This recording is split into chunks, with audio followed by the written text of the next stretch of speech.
Hi, everyone. This is Steve Delisant. Thank you for tuning into this week's edition of CEOs You Should Know. I am excited to be joined by Scott Shaw, the CEO of Lincoln Tech. Scott, thanks for being with us today. Thanks, Steve. It's exciting to be here. We're excited to have you, and we're excited to jump in a little bit about your story and have the listeners learn a little bit more about Lincoln Tech at the same time. Sounds good.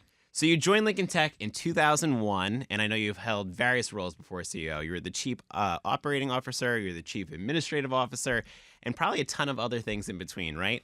How did all these different perspectives contribute to your current approach as CEO? Sure. Well, I actually started my first role as Chief Financial Officer. So Okay. the organization at that time was having some financial challenges, and I was brought in to help them solve those challenges. And I was in that role for a number of years. And then when we went public, it was decided since I'm not an accountant by trade, we should bring a professional accounting person in. And then I switched to some other roles. And in all those roles, it kind of exposed me to different areas and challenges and problems that the company faced. And obviously, as CEO today, solving problems is probably the number one thing that I'm doing besides setting strategy and making sure that the team is in place and I have the right morale and the right culture and things of that nature.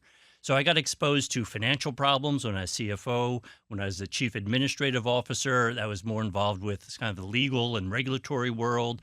I was also president, where you start to get yourself more involved with the campuses. Mhm. And that's really what we're all about, is the campuses and the students. So I've had lots of senior roles at corporate. One thing that I never did have, which probably would have helped me more in my life, I never really worked at a campus. And that would have really given me a deeper perspective of what the day-to-day life is. Mhm. But over the 20 years that I've been at Lincoln Tech and all the visits that I've made to the campuses and from all the challenges I've heard from the campus presidents and others there, I think I have a good appreciation now for really what does happen on a campus. But overall, these experiences all help to build the foundation that's helped me hopefully navigate the challenges that pop up from day to day. Yeah, absolutely. I think it's great to be able to sit in the seat of people that you're now managing, because you Yes. kind of know what they're going through and be able to give a different lens to that approach as well. Yeah, absolutely. That's awesome. Well, before joining Lincoln Tech, you were also a partner at Stonington Partners and you worked with Merrill Lynch Capital Partners. How did those experiences and those positions help influence your business approach here at Lincoln? Yeah, so that's the private equity world, investment banking world, big here in New York City. Very exciting environment to work in, very demanding environment to work in.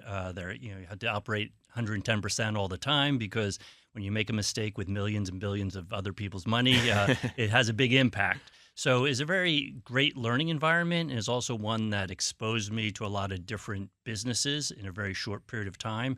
And you got to meet a lot of, I'll say, very highly motivated individuals.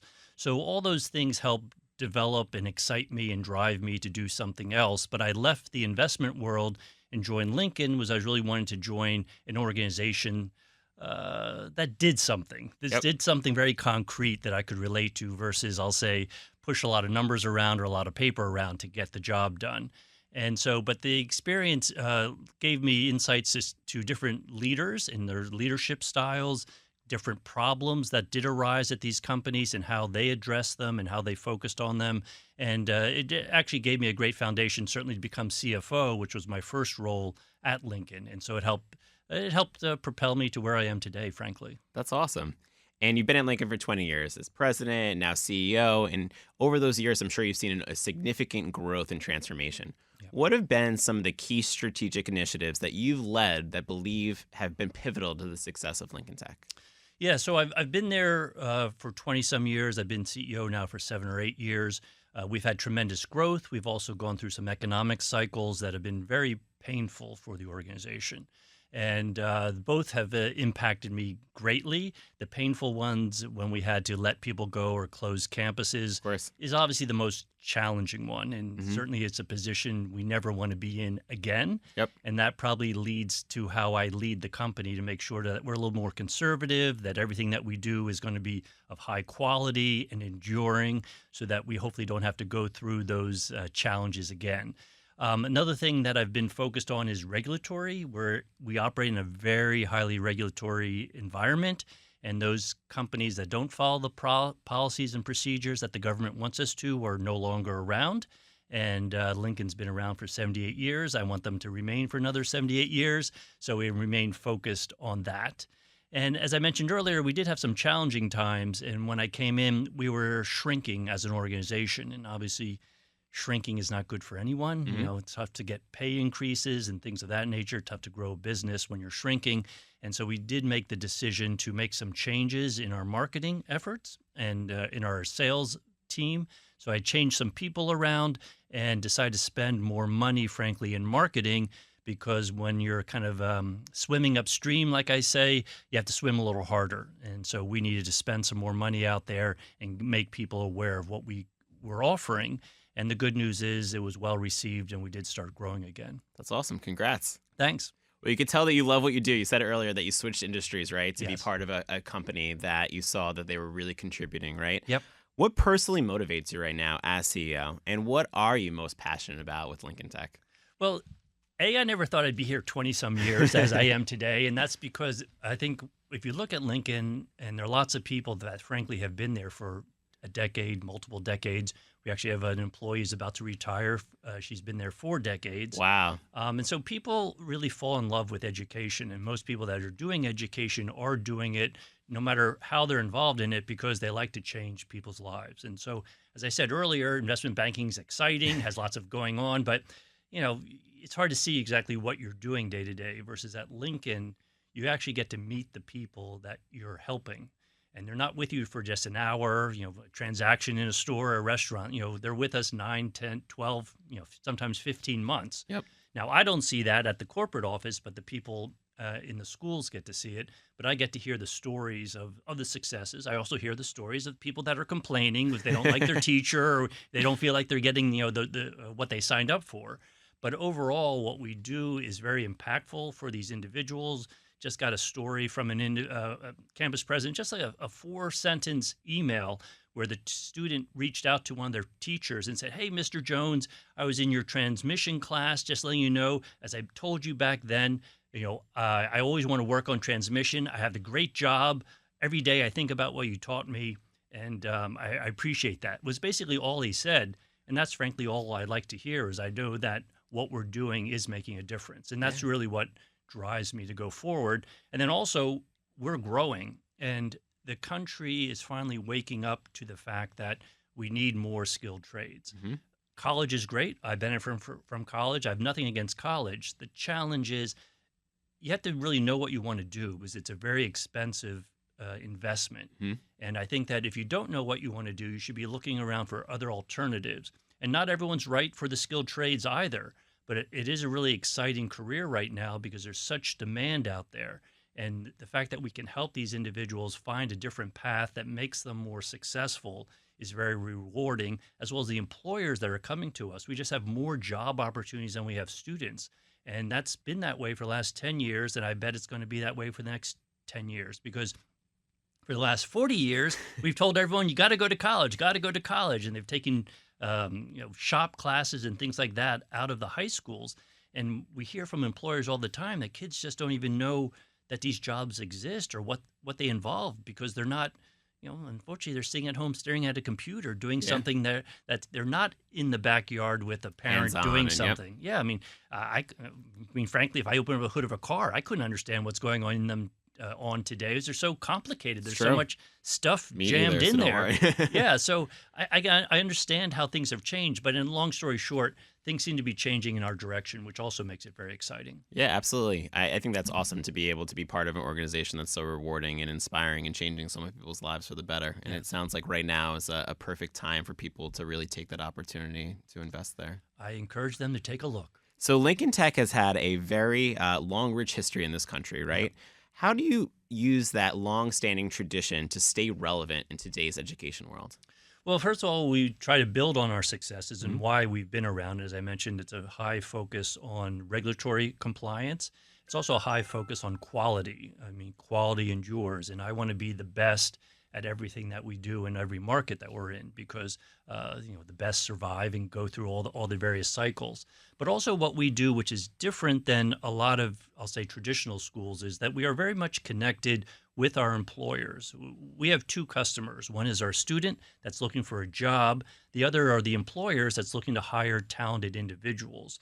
So we are constantly, I say constantly, twice a year we meet we have employers come in and critique our curriculum, tell us what they like about it, tell us what they don't like about it, tell us where our students are maybe deficient, tell us where the industry is going so that we can make sure that we can update it. And so that's how we remain current and relevant, is by speaking to the audience and figuring out what's needed and then making those changes. And then unfortunately also in times, certain trades that we offer are no longer popular. Like when I first joined, we still had a drafting program, but then drafting kind of went away, and I guess everything's done on computers, and so it's a different skill set and a different process. And that's the other thing. We listen to see what's happening out there in the economy and look for where are the gaps. Where is it that What's the opportunity? Exactly. Yeah. It's a traditional kind of business mindset. Where's the opportunity? Can we solve that opportunity better than anyone else? If we can, let's go for it. And it sounds like you guys are continuing to evolve the curriculum too to stay up with those different Yes, trends. absolutely. Well, here in New Jersey, right, about 50% of the licensed practical nurses Yeah. actually graduated from Lincoln Tech. How do you ensure that that program in particular is continuing to evolve with the healthcare industry? Yeah, I mean, healthcare is a very frustrating industry because it's very much in demand. We have so many young people that actually want to get into the field, but our system is not designed to create enough capacity, frankly, to help all these students. And so we're constantly, I'll say, working or battling with some of the regulatory bodies that exist just to help us ensure that we can make enough spaces for everyone who's interested. But it's a process very similar to what I just mentioned, whereby we work with hospitals and we find out, again, what their needs are and, again, what our students do well and what they don't do well. It's a little bit different in nursing because there's the NCLEX exam, and that's a national exam Sure. that everyone has to pass, regardless of what institution you're coming from or which hospital you're going to. So everything is designed to ensure that our students have the understanding and skills to pass that NCLEX exam. So that's helps drive that part of the business. But there are other careers within healthcare that are important for us to be addressing. And again, we reach out to the hospitals or the nursing homes or the clinical sites to find out what else could we be doing to help them be successful. That's awesome. I know my mom manages an ENT and allergy, and some of her Oh. favorite nurses and MAs graduated from Lincoln Tech. So Happy to hear she's a that. big fan of them as well. Great. And I think you mentioned earlier, right? For your college is a big investment right Yes. now, especially when you don't know what you want to do. I Yeah. think one of the benefits of Lincoln Tech is the affordability of the programs Yes. and how you guys are able to balance that affordability, but at the same time, really provide a high quality education and help with the job placement. Can you tell the listeners a little bit more about that? Sure. So our programs are designed differently than traditional schools. Our students are looking to get into an exciting career, and they want to do it sooner rather than later. Mhm. So first of all, we have programs. You can start basically every month. We have 10 starts a year, the month of, I think, July and maybe month of December. We don't have opportunities to begin your education, but every other month of the year you do. Also, we have offer an accelerated program because we know that students want to get in and get out. So at a traditional school, traditional college, certainly the one I went to, a semester is 15 weeks long, and you're in class with a teacher maybe 12 to 15 hours a week. So in a semester, you're going about 225 hours of time with your teacher in one semester. So one academic year is 2 semesters. So that's 450 hours. So in a 12-month period at a traditional school, you're getting 450 hours of education. At Lincoln, in 12 months, you're going to get 1,000 hours of education. So it's basically a little over 2 years of traditional school. And that helps you get in and get out. It's less expensive overall to do that. The average debt of our students is around $14,000. Not a small number by any stretch of the imagination, but certainly more affordable than a traditional school. Totally.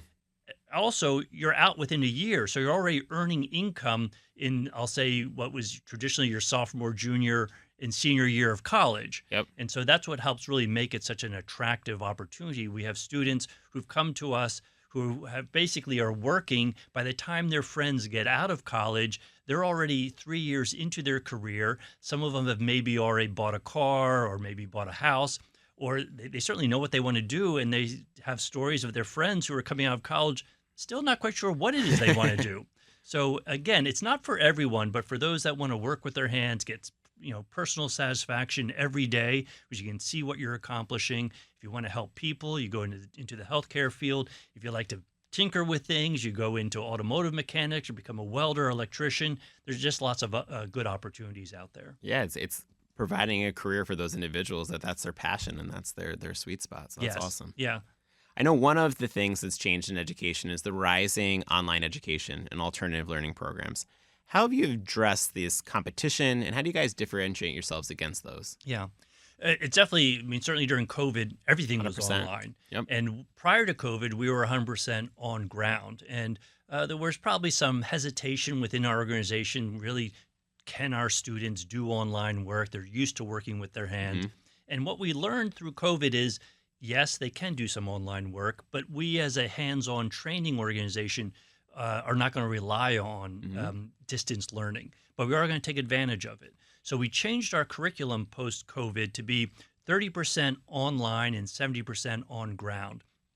And for us, it seems to be a sweet spot. It creates greater flexibility for our students. So now they only come 4 days a week, 4 hours a day.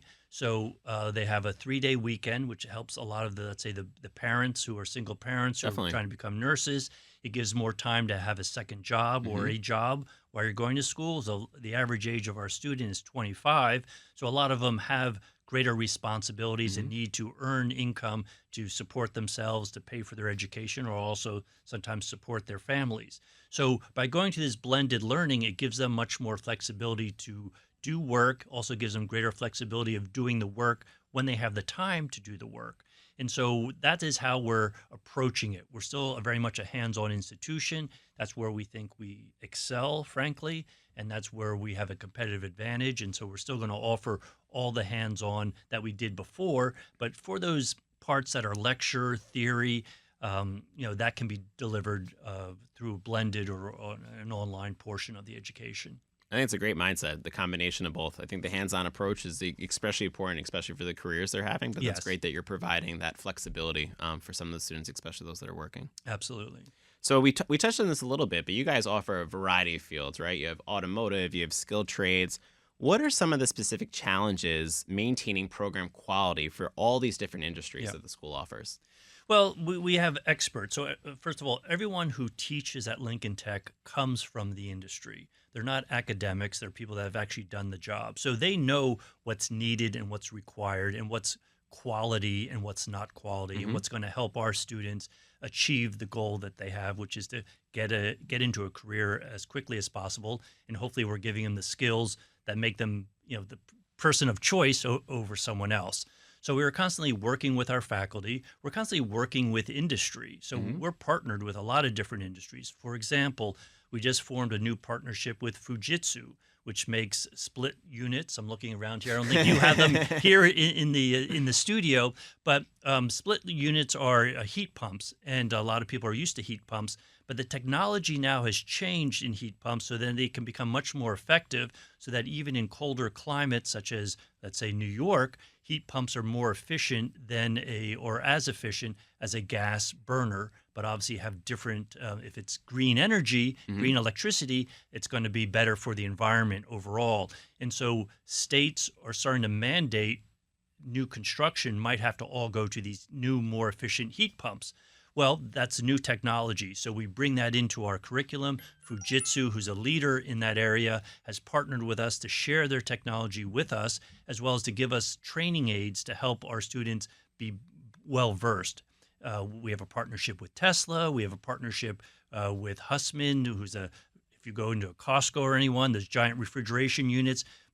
Most likely could be a Hussmann. So we try to partner with industry as much as possible so that we can bring the best of what they offer to our students and give them the skills that are going to be most relevant. Sure, and that probably helps piggybacking off what you said earlier about the different industries that are lacking workers, right? Oh, It's yes. providing them the opportunity when they come into Lincoln. You have all these great corporate partnerships that you're able to help on the job placement upon graduation, I would imagine. Correct. So we have our core program that most of our students take, but a lot of these partnerships are kind of like mini graduate schools that we've worked with these companies and are designing curriculum that specifically meets their needs. And students that get selected for these programs really have a leg up. And the good news is a lot of them don't cost the student anything. These companies pay for it, and then it helps them get placed within those companies, usually about 3 months after graduation. That's great.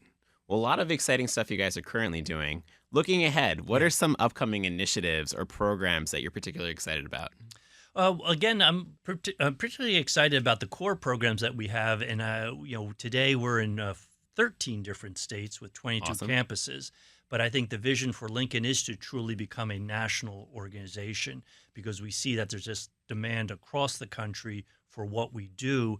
And by having a national organization, I think that we, from a business perspective, create something that's more valuable for a lot of companies because there are some large companies out there, both regional and national, that could benefit from having more trained technicians. We hear about it all the time. So if we can create this platform of a standardized curriculum where employers understand exactly what the skills are that someone coming out of a Lincoln Tech has, I think that that also creates a competitive advantage for us. So from a business standpoint, I see being on a national footprint very impactful for us. And so that is where we're kind of moving.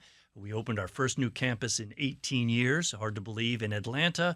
We have another one geared up Congrats. to open up in Houston in at the end of next year. And we'll be hopefully, knock on wood, announcing another new campus that'll frankly be, uh, this is a bit of a spoiler, but in the Northeast of Nice. all places, we'll be opening up another new campus just as we see so much demand still in this area. That's awesome. That's exciting to hear. Yes. Continuing to grow and continuing to expand. Looking at the education industry in particular, where do you see it going in the next few years?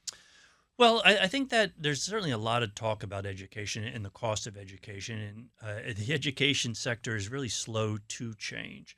But I think that some of the changes that are going to happen, I think, let me just focus on what we do, career training. Sure. And I think that what has to happen is that industry needs to become more involved Mhm. because it is expensive to provide good training to someone. And I think that times have changed, and you can't expect, I'll say, the individual to foot the full bill, Sure. especially if they're giving skills that are going to make them that much more productive for companies. And so I think that from our perspective, companies need to take advantage of the things that are out there to help students get a reward for their investment, to be honest with you. A lot of companies don't know that there's something that's been put in place whereby they can pay off a student loan for a student up to about $5,200 a year, and it's not taxed to the student. So it's basically almost like free money that is good for the student, pays off their student loan, and it's good for the company because it's a retention tool. And so they can, spread it out over a number of years. But I think things like that are going to increase in time, especially in this very competitive market. If you're an employer that wants to find the right talent, you're going to have to figure out ways to get that talent. And one way is obviously through compensation, but there are also various forms of compensation I think that they can tap into that will help. And so I think there is going to be this greater partnership between industry and schools and students. That's awesome. Well, a lot of people that are tuning in might be just starting their career. What's Yes. some advice you would give looking back at the last 20 years? Sure. Well, I have four children, so I give them the same advice. Whether they listen to it or not, that's another subject. But I think that no matter what you do have to find something that you enjoy, and you're not always going to know what you enjoy at first. So I think that especially as a young person, there's no reason why you can't explore and try different things. And knowing what you don't like is somewhat very much as important as knowing what you do like, because there are a lot of different jobs out there, a lot of different careers. And it's just kind of odd or strange where, frankly, any of us end up at the end of the day. Because I certainly never anticipated I'd be at a school group, 20, 30, 40 years ago. But so I think you have to be open to what's out there. I think, though, also you do have to work hard. I'll say it that way. If you want to stand out, you need to put in a little extra effort. And I think that you should always be working to do your best at Mhm. whatever level that is. And I think that you can see so many people that I'll say are get let go from a job not because they didn't have the best ideas or couldn't do the right, didn't understand what needed to get done, but they might have done something silly from a personal standpoint or just how they deal with people. People like to work with other people that are fun, that they get along with, and so I think that you just have to be very mindful of that. And I'll say that this is very maybe simplistic, but I do believe very much in the golden rule, and I kind of do unto others as you'd have them do to you. Just view your life that way. Like, don't treat someone the way that you don't want to be treated. Mhm. And I think if you just do that in all your business decisions, maybe you're not going to get ahead of someone else who's not following that path, but I think in the long term, you'll do quite well. That's great advice. And I think that I follow the golden rule as well. So I think that's a great thing to tell the listeners. But you could definitely tell from the way you speak about it and your passion that you truly love what you do. So that's always great to see. So if you had to outline your vision for Lincoln Tech's future in a few sentences, what would it be? Well, we want to be the best technical school in the United States. So that encompasses, we're always going to be focused on quality. Focuses on increasing the locations where we are to be across the United States. And we will always be focused on our students who are our customer. I mean, during COVID, we grew our population when most of education shrank. And that's solely because we looked at what is it that we can do for the students so their path will not be interrupted, even though all of our lives were interrupted. Mm-hmm. And we take that approach with everything. And as long as we remain focused on what is best for our students, our company will be here for another 78 years, if not longer. That's awesome. Well, we covered a lot about yourself, about Lincoln. Do you feel like there's anything we might have missed that you want the listeners to know? No, I just think that people should be looking at alternatives. I think it's exciting that people are questioning the value of college, not because we definitely need more people to go to college, but I think you just have to be in the right frame of mind and go to college when it's right for you. So as long as you continue to look at alternatives and make sure you make the right investment decision for yourself, I think that will help them, it'll help our society, and I know it'll help employers in the long term. Absolutely. If someone is tuning in that wants to find out a little bit more about Lincoln Tech, what's the easiest way for them to do so? LincolnTech.edu. We're on the web like everyone else. So type it in. We will be there for you. Well, perfect. Well, Scott, thank you so much for coming in. Thank you for sharing your story, telling us a little bit more about Lincoln. I'm excited to hear about the new campuses opening, and I'll be on the lookout for what's next for you guys. Sounds great. Really appreciate it. Thanks for your time. Awesome. Well, thank you again, Scott. Thank you guys for tuning in. Please stay tuned for next week's edition of CEOs You Should Know.